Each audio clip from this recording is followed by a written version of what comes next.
Hello दोस्तों, कैसे हैं आप सभी।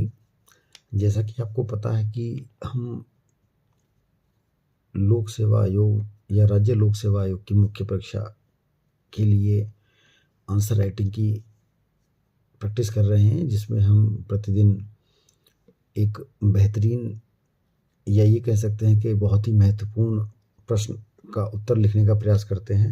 और उन छात्रों को जिन्हें उत्तर लिखने में परेशानी होती है, आंसर राइटिंग कैसे करेंगे, क्या लिखना है, उसमें सहायता प्रदान करने का प्रयास किया जा रहा है। इसी संदर्भ में आज का प्रश्न लिया गया है। बहुत ही महत्वपूर्ण प्रश्न है ये। निष्क्रिय इच्छा मृत्यु को सर्वोच्च न्यायालय ने अनुच्छेद 21 के तहत, इसमें अनुच्छेद 21 के तहत एक मौलिक अधिकार, अनुच्छेद 21 के तहत एक मौलिक अधिकार घोषित किया गया है। इसके क्रियान्वयन से संबंधित चुनौतियों को स्पष्ट करते हुए सुझाव दीजिए कि क्या सुझाव है आपका निष्क्रिय इच्छा मृत्यु से, जिसे हम क्या कहते हैं, पैसिव सुसाइड के नाम से भी जाना जाता है। तो जैसा कि आपको पता है कि हम जो इंट्रोडक्शन या प्रस्तावना लिखेंगे तो उसमें किसी डेटा या किसी केस के बारे में हम लिखेंगे तो उसका इफेक्ट बहुत ज़्यादा होगा।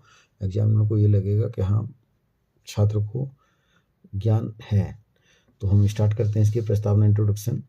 भारत में जो कॉमन कॉज बनाम यूनियन ऑफ इंडिया 2018 और 2023 के संशोधित दिशा निर्देशों द्वारा सर्वोच्च न्यायालय ने अनुच्छेद 21 के अंतर्गत गरिमा के साथ मृत्यु को मौलिक अधिकार स्वीकार किया और निष्क्रिय इच्छा मृत्यु को वैधानिक मान्यता दी।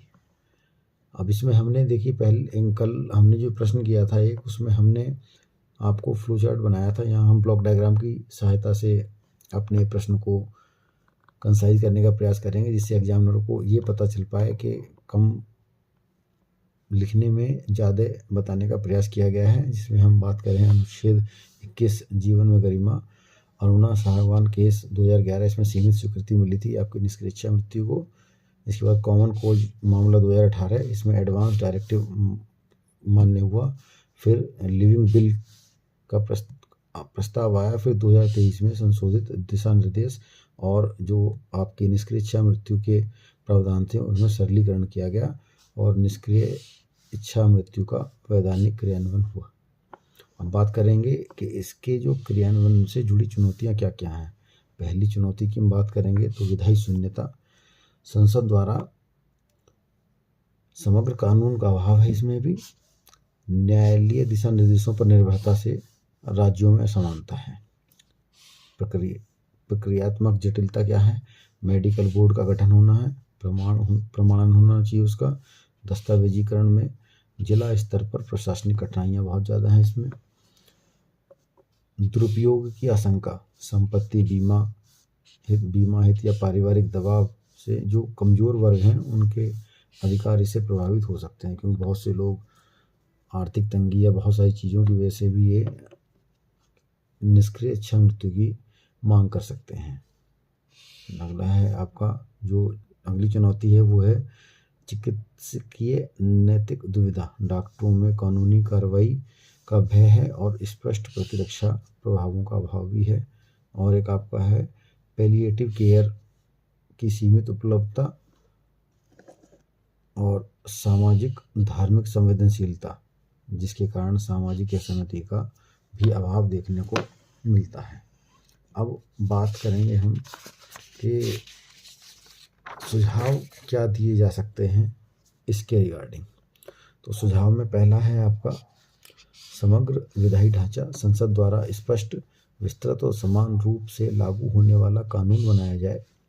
डिजिटल लिविंग बिल रजिस्ट्री, राष्ट्रीय स्तर पर सुरक्षित ऑनलाइन रजिस्ट्रेशन प्रणाली विकसित हो। अब देखिए, ऑनलाइन होगा तो कोई भी कहीं से भी कर सकता है, ठीक है। चिकित्सकों को कानूनी संरक्षण दिया जाना चाहिए। इसमें पैलिएटिव केयर का विस्तार हो। आयुष्मान भारत के अंतर्गत अंतर जीवन देखभाल सेवाओं का सुदृढ़ीकरण होना चाहिए। ये हम सुझाव दे रहे हैं कि क्या क्या सुझाव हो सकते हैं। आप प्रशासनिक अधिकारी, आपको ये आइडिया होना चाहिए कि हम किसी भी परेशानी या किसी भी समस्या के लिए क्या सुझाव हम प्रस्तुत कर सकते हैं। उसी के रिगार्डिंग हमने ये निष्क्रिय जो इच्छा मृत्यु है उसके समक्ष जो चुनौतियाँ थी उनके निवारण के लिए सुझाव दे रहे हैं हम।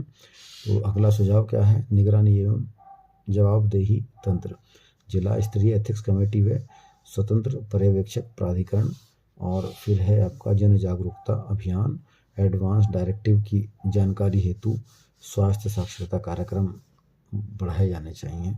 अब हम बात करेंगे निष्कर्ष की। तो निष्क्रिय इच्छा मृत्यु व्यक्ति की गरिमा और स्वायत्तता को संवैधानिक संरक्षण देती है, परंतु इसके क्रियान्वयन में संवेदनशील संतुलन आवश्यक है।